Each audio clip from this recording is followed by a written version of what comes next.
እየሰደባችሁ እየተቻችሁ አስተምሩ አይልም።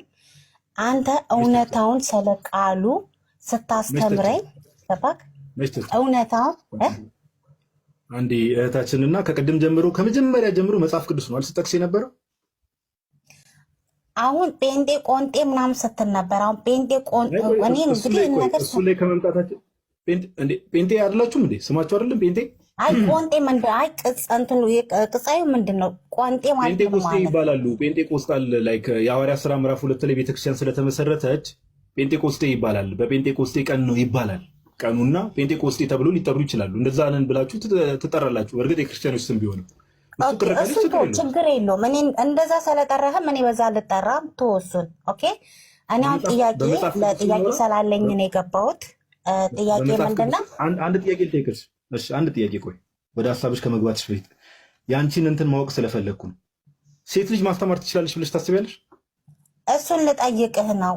አሁን ሴት ልጅ አታስተምርም አልክ። ኦኬ አሁን አታስተምርም ማለት ስብከት ነው አይደለ? ስብከት ነው አይደለ? በማህበር መካከል ሴት ልጅ ዝም ትበል ብሏል ጳውሎስ ነው ያለው። ነው ያለው እንዴ? መዝሙር ምንድን ነው? መልእክት አይደለም እንዴ? መዝሙር ከየት መጣ? ስለ ስብከት ነው ያለው እዚህ ጋር። ስለ ማስተማር ሴት ልጅ በማህበር መካከል ዝም ትበል እንድታስተምር አልፈቅድም ብሏል ጳውሎስ። እንግዲህ ጳውሎስን ጠይቂው። እሺ ሴት ልጅ እንድታስተምር አልፈቅድም ያለውን ምዕራፉን ስጠኝ። እሺ አንደኛ ጢሞቴዎስ እየጻፍሽ ነው ወይ? እሺ ልታወጪው ነው። አንደኛ ጢሞቴዎስ ምዕራፍ 2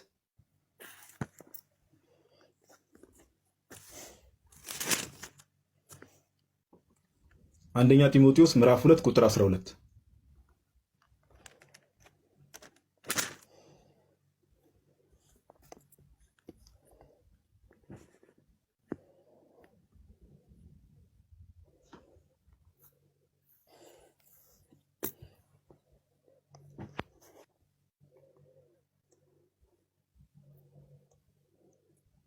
እህታችን አለሽ? ይሄ እኮ በወንድ ላይ ስለ ወንድ ልጅ ስልጣን እኮ ነው እንትን እየተባለ ያለው።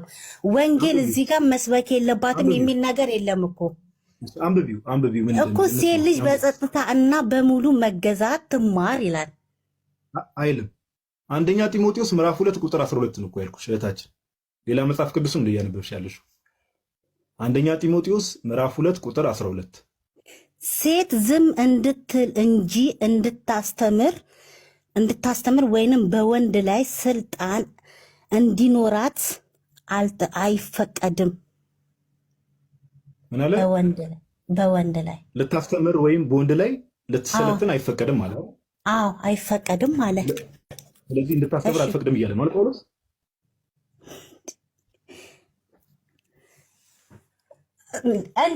እንዴት ነው? አሁን እኮ ይሄ እንዴት ነው? ልክ እንደ ጋብቻ አሁን አንተ ትዳርን ይዘ ሚስት አንተን የማዘዝ ወይንም የማስተማር ስልጣንን እንደማለት እንጂ እንዴት ወንጌልን አትስበክ ወይንም ወንጌልን አታስተምር እዚህ ጋር እኮ አላለም ሲጀመር። ጳውሎስ ምን አለ እህታችን? አሁን እኮ ምን መሰለሽ፣ አሁን እኔ ጋዲሳ ሳሉን እኔ አይደለም የተናገርኩት ቃሉ አንደኛ ቆሮንቶስ ምዕራፍ 14 ላይ ሄደሽ ብትመለከቺ ቅዱስ ጳውሎስ ምን አለ? እንደውም ሴት ልጅ በማህበር ዝም ትበል ካለ በኋላ ነውር ነው ብትናገር ካለ በኋላ ምን አለ?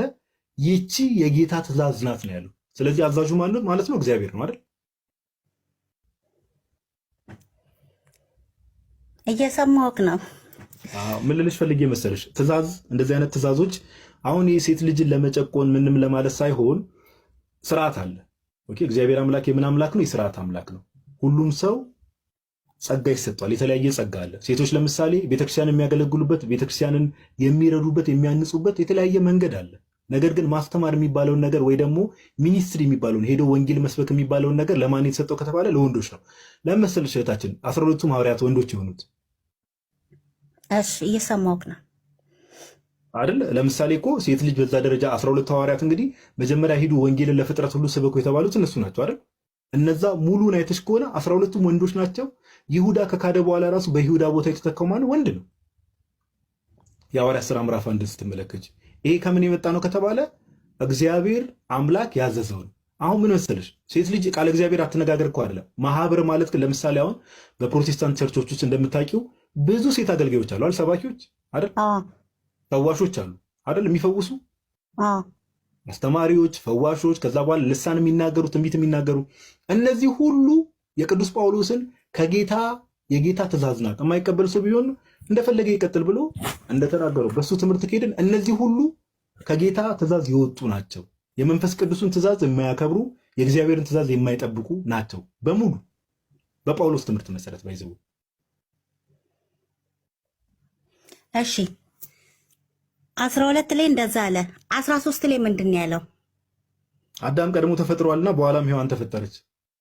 ስለዚህ ሴት ልጅ እዚህ ጋር ምንድነው ለወንድ ማለት ነው አዳም። አየህ አይደለም 13 ላይ ምክንያቱም አዳም ቀድሞ ተፈጥሯልና።